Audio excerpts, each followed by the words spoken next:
Marilah sekali berajari dengan sepenuh hati kita sembah sujud kepada Maha Mula Pada Cahaya dan Ramadhan Desa,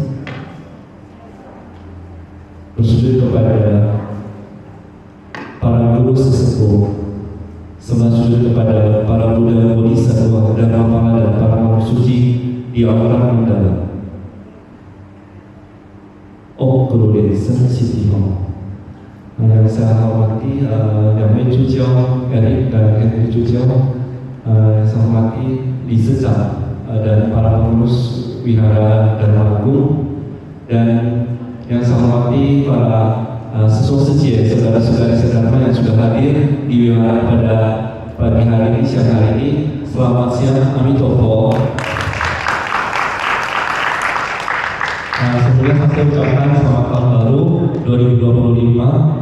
Semoga di tahun baru ini semuanya menjadi lebih baik, semuanya bisa lebih sukses, lebih bahagia di tahun baru ini. Karena masalah waktu saya sebenarnya tidak ingin bicara terlalu banyak. Cuma sebelumnya tadi saya semua jujur bicara sesi tentang kabar baru ini ya. Kabar baru ini kabar yang baru, dan sebelumnya saya jujur sudah info bahwa harganya juga tidak murah. Jalan di atas pun miring-miring. Jadi jalan di atas kafe ini berasa tidak rata jalannya, seperti kita mau miring-miring badannya. Walaupun nyaman, tapi yang paling penting adalah bagaimana cara menjaga aset wihara. Karena menjaga itu mesti bukan dengan kata-kata, tapi dengan hati. Menjaganya lebih baik, contohnya kalau kita sayang dengan wihara kita boleh beli vakum setiap kali datang ke wihara, boleh di vakum karpetnya.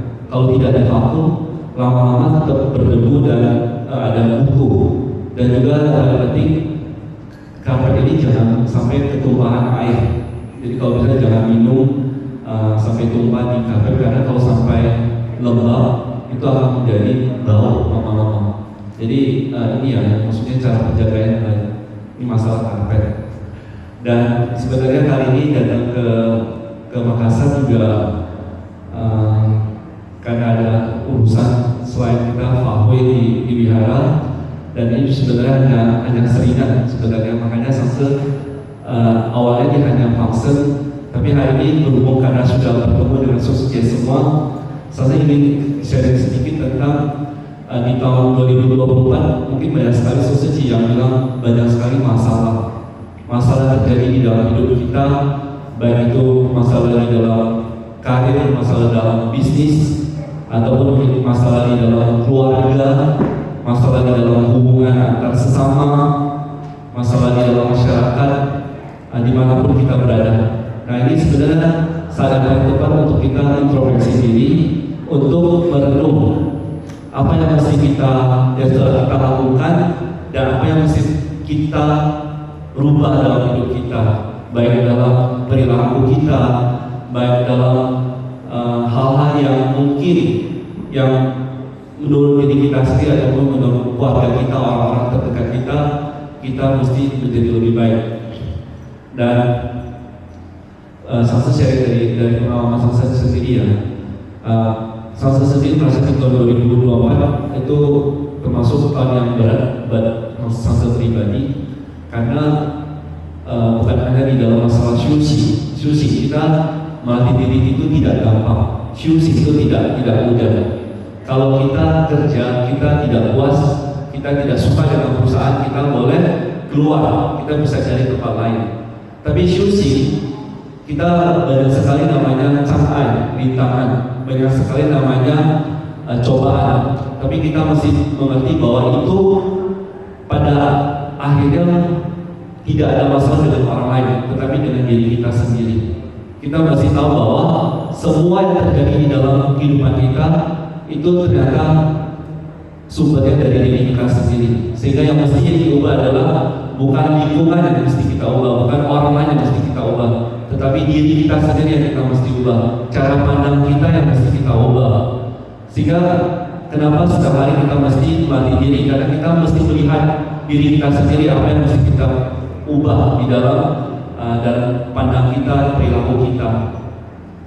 Nah, Sansa sendiri di tahun 2024 kemarin, Sansa sudah pernah sharing di Wihara Padma Suci bahwa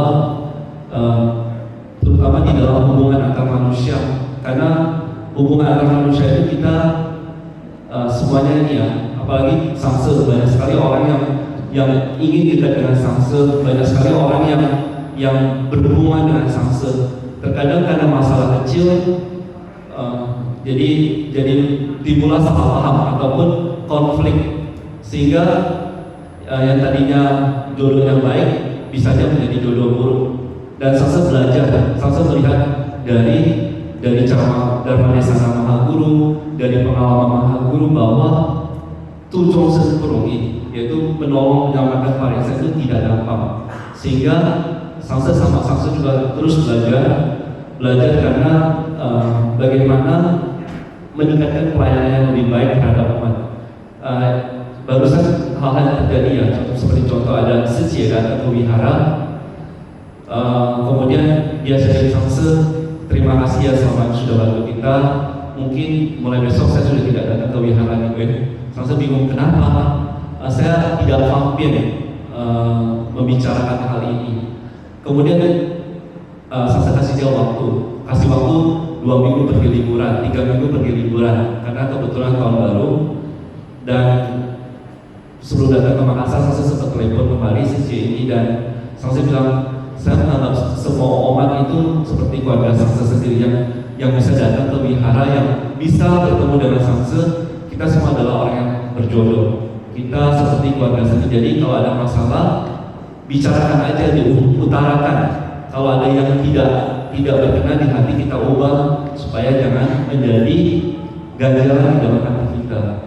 Dan akhirnya Sejie tadi dengan susah payah akhirnya mau ngomong keluar.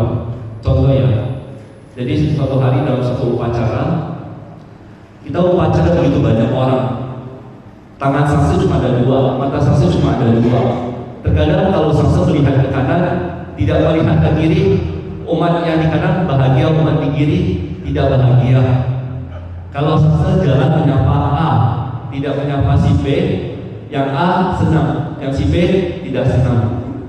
Termasuk pada upacara tersebut, karena ada banyak sekali anak kecil ya, contoh anak kecil di sebelah kanan, di sini juga sebelah kiri banyak anak kecil. Kemudian Sansa tidak ada kesengajaan, jadi random itu, jadi kebetulan ada lihat si A, Sansa datang sampirin, oh lagi gambar apa, lagi main apa. Sansa suka anak kecil, jadi suka ngobrol dengan anak kecil. Nah kebetulan karena setelah ngobrol, upacara memulai, sehingga Sansa tidak sempat ke sebelah kiri. Sehingga apa terjadi? Ya tadi orang tuanya tersinggung karena Sansa tidak menyapa anak-anaknya, tidak main sama anaknya, tapi main dengan anak si B. Nah dari sana muncullah tadi ya tidak happy ya, tidak bahagia. Nah ini hal-hal paling simple, paling kecil. Belum lagi hal-hal yang lebih ribet lagi, yang lebih complicated, masalah pengaturan transportasi, masalah pengaturan bagi makanan, semuanya bisa menjadi hal besar. Dan sehingga kenapa di dalam wihara ya, lingkungan yang paling kecil pun, kalau kita tidak melatih hati kita tadi ya, kita bukan ke arah yang lebih baik, tapi kita membuat diri kita menjadi tidak baik. Dan saya ingat satu kalimat, sebenarnya kalimat ini menurut saya sangat luar biasa dan mungkin bisa bermanfaat juga buat Sejie. Tertulis seperti ini ya. Jadi kalau diterjemahkan dalam bahasa Indonesia, kita bagaimana sikap orang lain terhadap kita, itu kita anggap itu adalah kita sedang bayar karma, kita sedang bayar karma kita. Tapi bagaimana sikap kita terhadap orang lain, itu adalah jalan pelatihan diri kita. Sehingga apa yang orang lain lakukan, apa yang orang lain bicarakan tentang diri kita anggap itu semua adalah hutang dan karma yang mesti kita bayar. Tapi kalau sikap kita terhadap orang lain, cara perilaku kita, cara tutur kata kita, itu adalah bagaimana terlihat tingkat pelatihan diri kita terlihat dari sana. Contoh, kita melihat seorang ini bagaimana pelatihan dirinya sudah baik atau tidak, itu sangat gampang, malah guru bilang, dilihat dari cara perilaku kehidupan sehari-hari, dilihat dari cara berbicara di dalam kehidupan sehari-hari, itu semuanya bisa dinilai. Tapi kalau orang ini tadi ya, kita nggak usah ngomong terlalu jauh, kehidupan sehari-harinya dia suka marah-marah, gampang emosi, itu sudah terlihat bahwa bagaimana tingkat pelatihan dirinya. Dalam kehidupan sehari-hari orangnya suka membicarakan orang di belakang, suka maki-maki orang, suka gosipin orang, itu semua terlihat dalam kehidupan sehari-hari. Itu adalah tingkat pelatihan dirinya. Sehingga kita jangan bicarakan orang lain, kita lihat diri kita sendiri. Kita coba melihat cermin diri kita sendiri, sampai di mana diri kita. Nah, itu adalah tingkat pencapaian diri kita. Sehingga di tahun 2024 saya juga belajar kunci yang paling penting adalah kalau kita ingin kita dihargai orang lain, kita mesti belajar menghargai orang lain. Bagaimana cara kita menghargai orang lain? Yaitu mendengarkan dengan cinta kiatnya. Apa itu mendengarkan dengan cinta? Banyak sekali hal-hal yang baik ataupun tidak baik. Manusia pada dasarnya ingin hanya mendengarkan hal yang baik, tidak mau mendengarkan hal yang tidak baik. Tapi sekarang bagaimana cara kita belajar mendengarkan hal yang tidak baik dengan pandangan cinta? Sehingga kalau kita bisa belajar mendengarkan dengan cinta, kita akan melihat orang lain dengan cara yang berbeda. Dulu contoh kita nggak suka dengan si ini, kita tidak suka dengan si ini. Tapi kalau kita mendengarkan dengan cinta, apa yang dimaksud mendengarkan dengan cinta? Terkadang tidak semua orang itu jahat, semuanya bisa jahat atau menjadi baik itu semua karena masalah jodoh. Tapi pada dasarnya sifat dasar manusia itu semua sama. Sehingga kenapa di mata Buddha semuanya chosen gifted. Tapi dikarenakan karma, dikarenakan tadi ya karma kita, sehingga itu yang membuat manusia menjadi terlihat berbeda. Mata manusia dan mata Buddha itu berbeda. Kita melihat dengan mata umat awam karena kita masih dipenuhi nafsu, dipenuhi dengan karma, sehingga kita tidak bisa membedakan dengan baik. Tapi di mata Buddha semuanya sama. Sehingga kalau kita ada sejak tadi berbicara, sansa pubhinten, sansa tidak ini ya membeda-bedakan orang, sansa tidak bisa setara, masih ada pilih kasih. Hal ini pernah saya renungkan ya. Apakah pintensi di dalam agama Buddha itu bisa dilakukan di alam manusia? Kita lihat dari setiap organisasi, bukan hanya agama Buddha, semua agama, semua di lingkungan manapun sulit untuk menerapkan yang namanya pintensi. Pintensi itu adalah kesetaraan. Kita dalam Buddha selalu bilang, Chongsen Pinten. Tetapi ketika suatu upacara mereka melihat kenapa donatur boleh duduk paling depan, kenapa donatur boleh dilayani lebih baik dibanding kita. Nah, ini kita mesti renungkan ya. Contoh ya, kita renungkan ya. Seseorang yang keluar 10 juta sama orang yang keluar 1000 rupiah. Kalau kita umat biasanya selalu berpikiran, oh iya, wihara itu adalah suatu tempat pelayanan, semuanya adalah setara. Benar, di dalam agama Buddha mengadakan kesetaraan itu benar. Tetapi umat yang keluar 10 juta dan keluar 1000, bagi yang keluar 1000 pasti mengharapkan semuanya pelayanan yang memuaskan. Tapi bagi yang ingin memuaskan 10 juta, mereka merasa bahwa mereka ingin merasakan lebih baik. Dan sekarang masalah bukan dari bagaimana wihara melayani, tetapi lihat bagaimana dari hati dari orang yang mengeluarkan uang sebenarnya.